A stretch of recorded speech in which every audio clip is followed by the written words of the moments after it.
When you realize that you live in, and that indeed you are this moment, now, and no other, that apart from this, there is no past and no future. You must relax and taste to the full, whether it be pleasure or pain.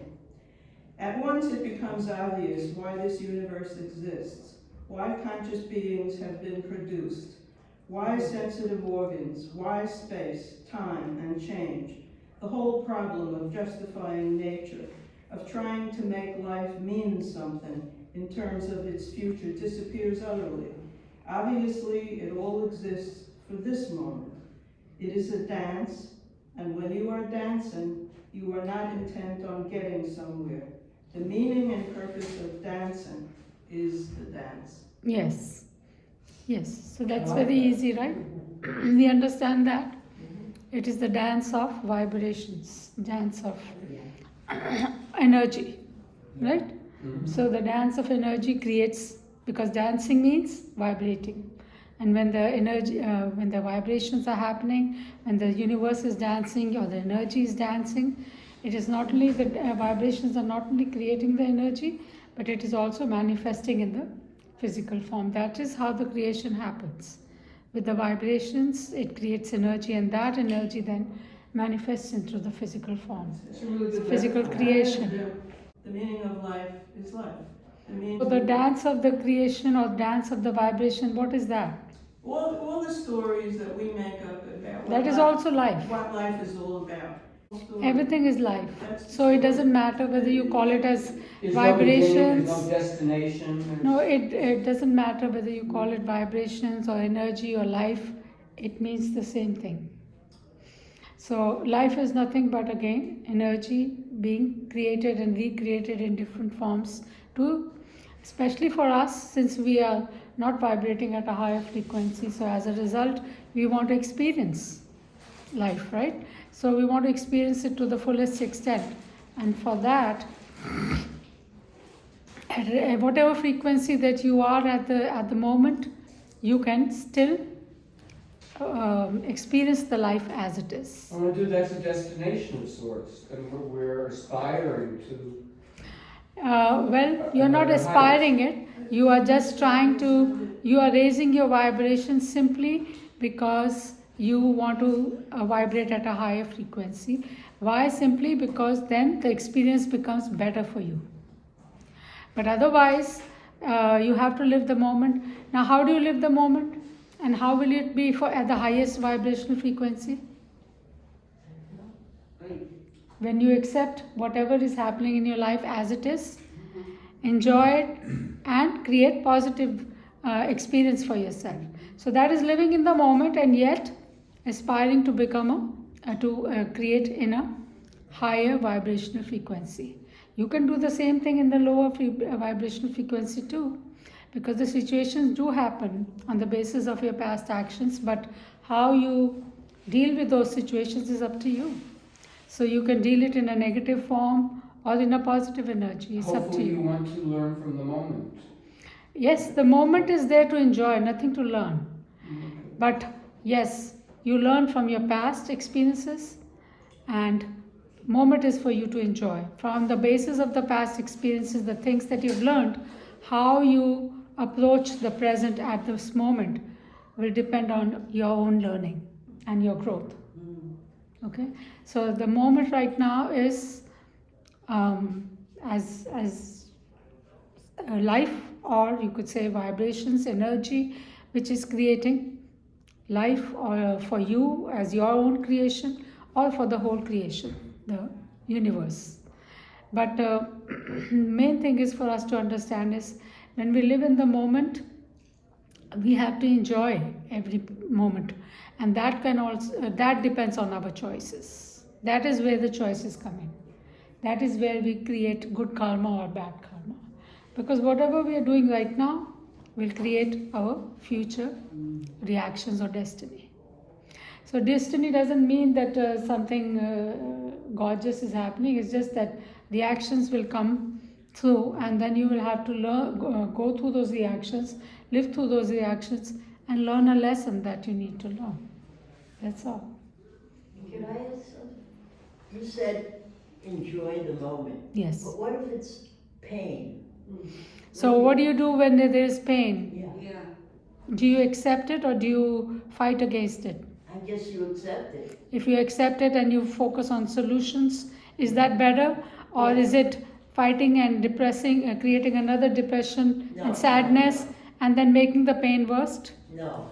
So that is where the choice is. So that is the choice. You can deal with it. Either you can make the pain worse or you can focus on solutions and try to make it better.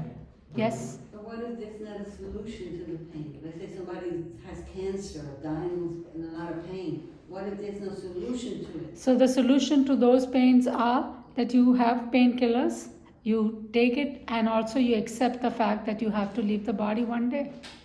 So your own sadness, depression because of that will go away. When you accept things, the pain becomes less. Not only less, it can be removed also completely. Because when you accept it, then and you understand it's inevitable, then you accept it and you go along trying to deal with the situation as best as you can. Okay? Because lot of times there are no medications for the cure of the diseases. So then, you just have to do the painkillers so that you are, for whatever time period you are here, you are not in the pain all the time. And then you just accept it and be happy. Create joy rather than depression and sad within yourself. That is the way to accept things and to live the moment. Okay, you can't change the disease that came along because that is on the basis of your past karmas, but you can know how to deal with it. Okay, dance. Have you seen the dancing Shiva? Yeah. The dancing Shiva represents vibrations in this universe. What? Excuse Okay, me? universe, Okay. because vibrations are not straight, not still. They are dancing all the time. So the whole universe is always dancing. We say that the universe is dancing, and with this dance is creating a lot of energy, and with that lot of energy the creation is happening. So Shiva, actually the word Shiva, we use it for that cosmic energy that creates, that sustains and then destroys everything that is created. So but the energy itself cannot be destroyed or created, and remember that. So only the creation out of that energy can be destroyed and recreated. Yeah. Understand? But not the energy itself. Okay, that's the point. Consciousness and existence meet in the human as the supreme bliss. Reality cannot be made aware of in any way other than the highest form of bliss. Even an unaware human in their physical life during the incarnation cycle always follows the path of greater pleasure, but it is a far cry from the greatest bliss that draws them closer to awakening. When existence becomes united with consciousness of itself at long last in divine ecstasy. When the issue of the physics of consciousness and reality gets tackled here, we can say these final words: it all happens in us. The divine absolute we spoke of in the beginning did not manifest the world sometime in the past, nor does it happen over the course of time following some set pattern. No, it has already happened, and it happens in its entirety every single moment. It is only that our mind is a mechanism that breaks this completeness virtually apart and disassembles it into logical units, projecting it into details to provide equal awareness of all expressive possibilities. All of it has already happened.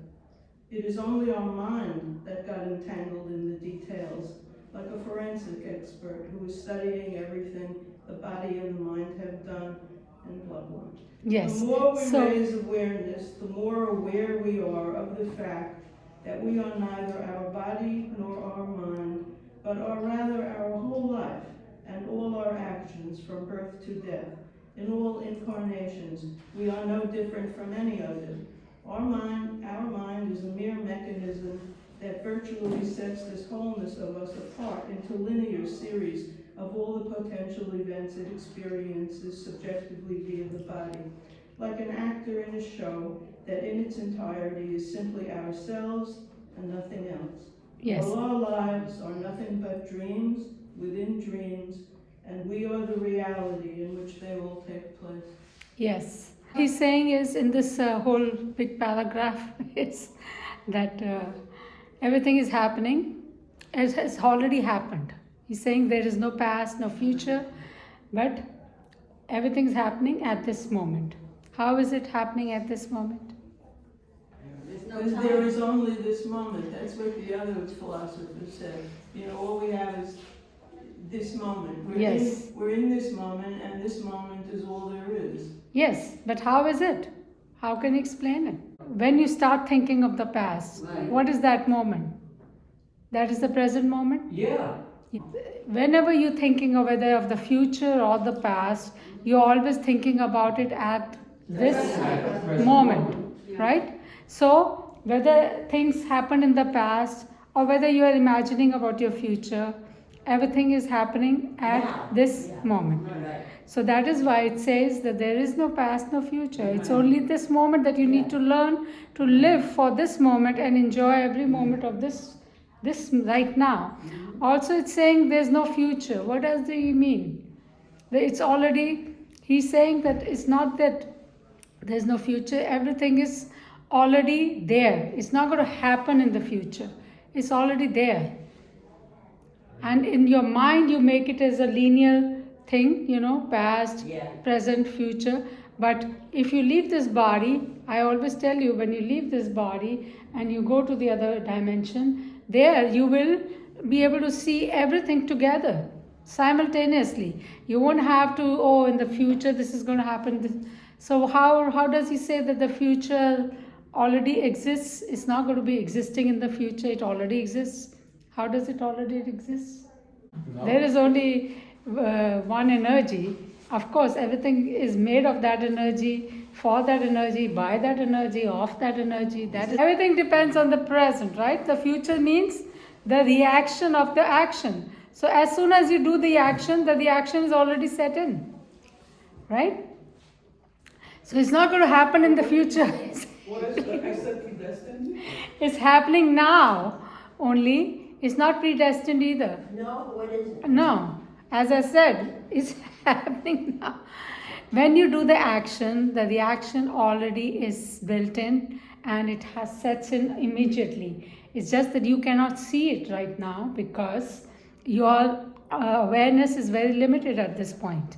When your awareness expands and you leave this body and you are in the full awareness, you can see everything simultaneously. I did this and this is the result automatically. So it's not at the same very moment when you can see the action, you can see the reaction also. Understand? But while you are in the body, you cannot because you are limited in your awareness, in your knowledge, and you also have boundaries of mind. All your five bodies have the boundaries. But when you are out of the body, five bodies, then there are no boundaries and you can see everything. So what he's trying to tell you is that everything is linear only in your mind. Your mind makes that linear equation. Otherwise, everything is happens simultaneously at this very moment. If you think in terms of planning for the future, You can plan as much as you want, but will it happen that way? No, not necessarily. Exactly. No. So that is again living in the moment. You can plan, but that doesn't mean that things will happen that way. Things will only happen the way it is supposed to happen on the basis of your own actions. And if you understand your action, you also become aware of this action will bring this kind of a reaction. That means you already now simultaneously living in it. When you are, so for example, he was feeling very happy thinking of the past. Was he in the past? No. He was in the moment, No. but all the thoughts came up, emotions connected to that.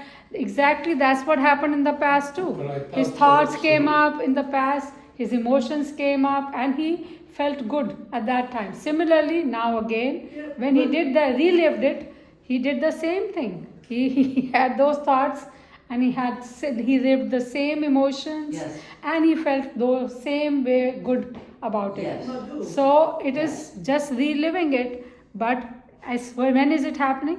Now. Yes. Now. MADHU. Yes. It's not happening in the past. So you can connect to anybody, even if people have left this planet, you can connect with them, with their energy, with your own thoughts.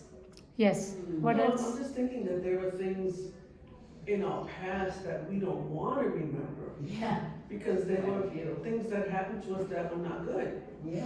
So you don't have, whether you And remember, So you don't have to remember. you don't have to think about it, but still the reaction is going to come. Sometimes they come up. So if you are a aware person, you will even not create any karma. So how do you don't create karmas? Be good. When you Okay. understand that you are not the body and the mind, you are the spiritual being who is just watching all the drama happening. When you disconnect yourself from the five bodies, that's when your karmas stop happening. Then it's just a play happening in the mind, whether it's good or bad, it doesn't matter. It's still a play. That is how you stop creating the karmas. The second way of not creating karma is when you're doing the service. When you're doing the service, you're not doing it for yourself. You're doing it for the universe. And that is also then does not become your karma. Okay? These are the only two ways not to create new karma for yourself. But for that, you need a full awareness, which we don't have. So that was my point, that you may not know it right now in this body, but when the action happens, the reaction sets in right there and then. Okay? So whether you become aware of it in the future moment or you become aware of it now, it doesn't matter, the reaction is not going to change. Okay? So whatever happened was because the same reaction would have happened whether you had known it or not known about it. Got it? Even if you had the knowledge that this is going to be up and down, the plane will be shaking up and down, still you would have been in there because you were supposed to be there to experience it. So whatever is happening, I told you so many times, there are no accidents in this universe. Everything is actually created by you only, and there is no God also creating it for you. You yourself are creating whatever is happening in your life. Okay?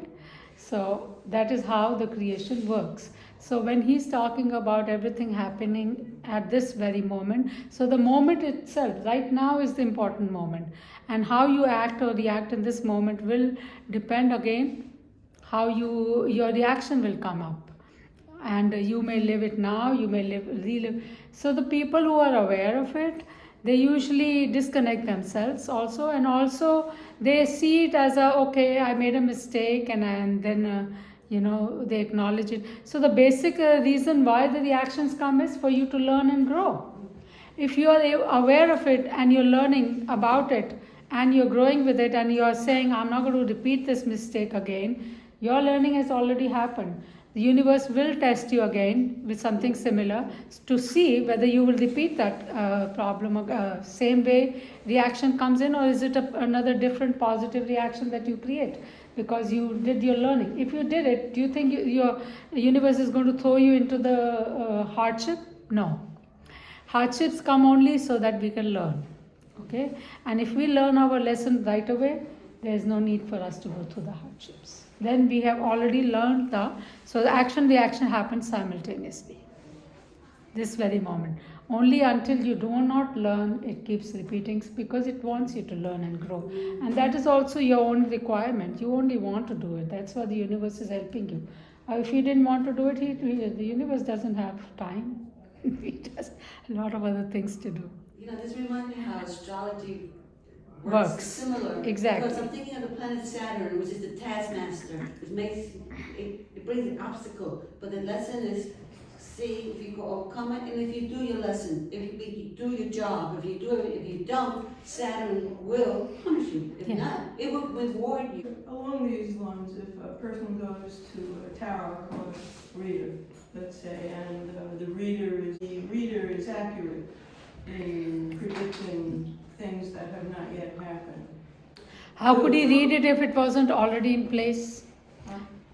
He could read your future only because it was already in place. So the things are already in place on the basis of your actions and desires and your obligations to each other. So all they are doing is reading it and letting you know ahead of time, okay, this could happen to you, and that just prepares you how to react in that time period when it does happen. It helps you to prepare that if you are wise. But if you are not, then you will anyway. Doesn't matter. If you are a positive person, it doesn't matter what the reading says. You will always be positive. It exists already. That's right. That's why it can tell you. How can otherwise they read your future? If the future is already written, that's why they can read you, no? Understand? If the book is written, then you can read. If there is no book, how can you read it? Can you change it then? Astrology? Yes, you can. You can change it. You can change this when the situation happens. How you perceive it and act in it is up to you. So you can make it very light and just it will go smoothly through it, or you can make it a big issue and make a worst decision of your life. It's up to you. Yeah. All it takes for us to know our divine source, at least for a moment in meditation, is the complete stillness of the body and mind, to know the transcendental, objective divine consciousness. Once we do so for even a fraction of a moment and recognize it as our essence, the self, it will prove enough to stay in it, to gradually recognize it in everything that exists and in everything that goes on. Its attraction force will overpower everything else. An awareness of our divine source acquired and preserved in this manner will ennoble our every deed and thought, and it will enhance the result in all of us and through us. What we cognize as our essence within ourselves is the same as that which forms everything around us, the entire cosmos. Yes. It talks about how an awakening happens, but it's awakening of that kind happens in two parts, an initial and a final phase. First, a brief but critical transitional moment arrives when the human quite correctly recognizes that in the reality of the divine consciousness of their soul, there is nothing but itself, which is nothing objective. One should not linger for too long in this phase, because if we take a closer look, if we gaze at the grass or the eyes of an animal, even the earth and the sky, or the eyes of any other human, when we know there is nothing but the divine consciousness itself, we will see that everything is consciousness itself. Yes. So that is the awakening then. That is the awakened person who sees the consciousness in everything. Yes, he's talking about the stillness. Stillness is what we call it as a Samadhi. Okay? And when we go into the stillness, actually the whole universe is nothingness, right? I've talked about that, right, before? Have I? Yes. Yes, nothingness. So that is means everything is still. There are not even any vibrations. Okay? There are no vibrations, nothing. I thought there was energy everywhere. Yes, energy is there, but it's being created through the vibrations. But when the vibrations also die down, then there is nothingness. There is stillness, complete stillness. So that stillness is what we call it as God's energy or God itself. That is the source from where everything is come out. I mentioned about it also in the form of a black hole. What happens in the black hole? The energy goes and folds into the black hole.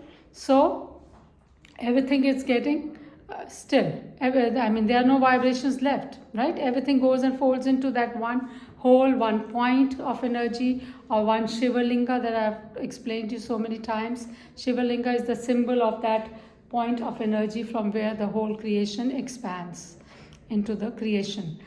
So the energy, when it dissolves into nothingness. That means into complete stillness.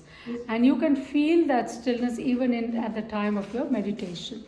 I'm sure some of you have felt Samadhi. Samadhi is just when you are completely still. Completely still, and when you always, when sometimes you also say that, oh, I went to sleep. Well, you didn't go to sleep. You became still and you went beyond the five bodies, so into transcendental stage. That is transcendental. When you go beyond the five bodies and you cannot experience anything, not even your mind, not anything, any memories, nothing. You think that you are asleep, but you are not asleep, right? You are just have gone beyond the five bodies to experience that stillness. And when you come out of it, you feel peace, love, happiness, joy within yourself. And you can see the light also within yourself and feel that complete awareness. Awareness also is there. So that is our nature. So basically what we did, we went and got seated into our own nature. We connected to our own nature. Because we cannot connect to our own nature or feel it simply because we have things in our five bodies which are keeping us away from our own nature of bliss, peace, love, joy, happiness. Got it? So that is the stillness he's talking about. And that is when the energy of the whole creation also folds into the black hole, or you could say into one point, everything becomes still. Everything is nothing. Nothingness. And from that silence, from that stillness, from that nothingness comes out the vibrations. That's the first creation, form of creation. And vibrations creates energy, and from that energy then comes out the sound and the light. First comes the light, then the sound, and then the other creation happens. Well, it happened out of nothingness. Yeah, So if we understand it, and the Big Bang created the vibrations, and then that vibrations created the energy, and then energy manifested into physicality, then that you could say he just summed it up into one Big Bang theory, but that is how the creation happened. This you can explain, because I have no idea what it says. Okay. On its own, without actualization, the divine consciousness is nothing, the emptiness, but not as some negative nothingness, mind you, not as some negative nothingness, rather as nothing of everything that could be different in any way. That is why all actualizations should not be distinguished from the divine consciousness. That everything came out of nothingness, I explained it to you earlier, right? And that from that nothingness, everything has expressed into the form of creation. So what is the seed of everything? That nothingness. Understand? That is all he's trying to say. That the seed of everything, no matter what you can think or create or whatever, is that nothingness. Understand? And it is not positive or negative. Nothingness is just nothingness. And nothingness, when it expands into something, you can even feel its nature of bliss, peace, love, joy, happiness, also full of awareness and existence, complete existence. But the existence, or this is the characteristics of that nothingness. But when it falls into the nothingness, even those characteristics are all gone. It absolutely still, silence. Understand? Only when it expands into Satchitanand. That is all he's trying to say. It's not nothingness. It's a something nothingness. No, it's not something nothingness. It is nothing nothingness. Nothingness, but it's Yes. but it's a nothingness that has some kind of potential. Well, it is, as I said, it's nothingness, and then when it expands into creation, then it has potential. Then it becomes something nothingness. But before that is nothingness. This nothingness has an intelligence. I mean, Yes. Well, there is. It's not really nothing. No, but nothingness, no. Now that intelligence also becomes silent. Yes, silent. Okay? Everything is silent. Everything is still. Right. It's not expressing in any way. Right. Okay? So it's complete nothingness. That is why I'm saying it's nothingness. But when it starts expressing itself, then it becomes something, It's no longer nothingness. yes, out of nothingness. Got it? What is Samadhi? Samadhi is going and being seated in your own nature, connecting to your own self, your own nature, and that is Satchitanand. But that is also an expression. So that is not nothingness, it is something nothingness. Okay? But when it goes, but when there is not even an expression of that Satchitanand, then that is nothingness. It becomes completely still, complete silence. Right.